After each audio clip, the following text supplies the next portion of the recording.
So this is it, the final chapter, the end of the road. A 47-year political experiment that the British, frankly, have never been very happy with. My mother and father signed up to a common market, not to a political union, not to flags, anthems, presidents, and now you even want your own army. For me, it's been 27 years of campaigning and over 20 years here in this Parliament. I'm not particularly happy with the agreement we're being asked to vote on tonight, but Boris has been remarkably bold in the last few months, and Ms von der Leyen, he's made it clear, he's promised us there'll be no level playing field. And on that basis, I wish him every success in the next round of negotiations, I really do. But the most significant point is this. What happens at 11 p.m. this Friday, the 31st of January 2020, marks the point of no return. Once we've left, we are never coming back, and the rest, frankly, is detail. We're going, we will be gone. And that should be the summit of my own political ambitions. I walked in here, as I've said before, you all thought it was terribly funny.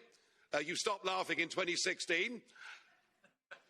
But my view has changed of Europe since I joined. In 2005, I saw the constitution that had been drafted by Giscard and others. I saw it rejected by the French in a referendum. I saw it rejected by the Dutch in a referendum.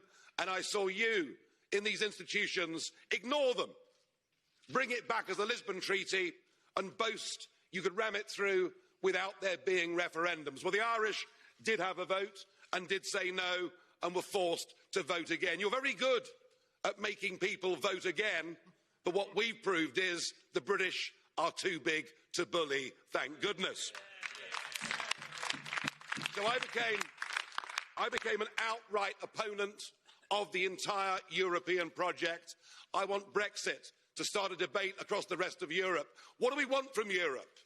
If we want trade, friendship, cooperation, reciprocity, we don't need a European Commission. We don't need a European Court. We don't need these institutions and all of this power. And I can promise you, both in UKIP and indeed in the Brexit Party, we love Europe. We just hate the European Union. It's as simple as that. So I'm hoping this begins the end of this project. It's a bad project. It isn't just undemocratic, it's anti-democratic, and it puts in that front row. It gives people power without accountability.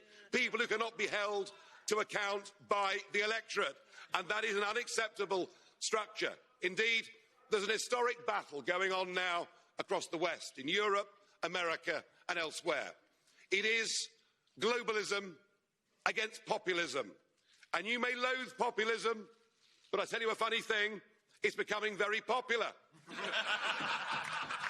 And it has great benefits. No more financial contributions, no more European Court of Justice, no more common fisheries policy, no more being talked down to, no more being bullied, no more Guy Verhofstadt.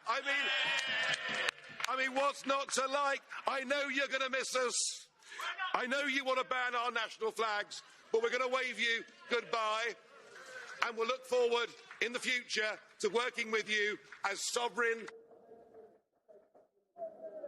If you disobey the rules, you get cut off. Could we please remove the flags? Mr Farage, could we remove the flags, please? That's it, it's all over. Finished. We've gone. Could I please ask for quiet?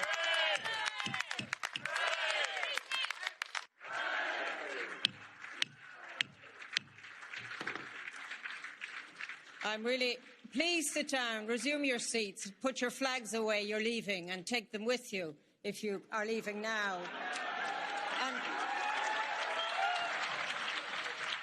goodbye.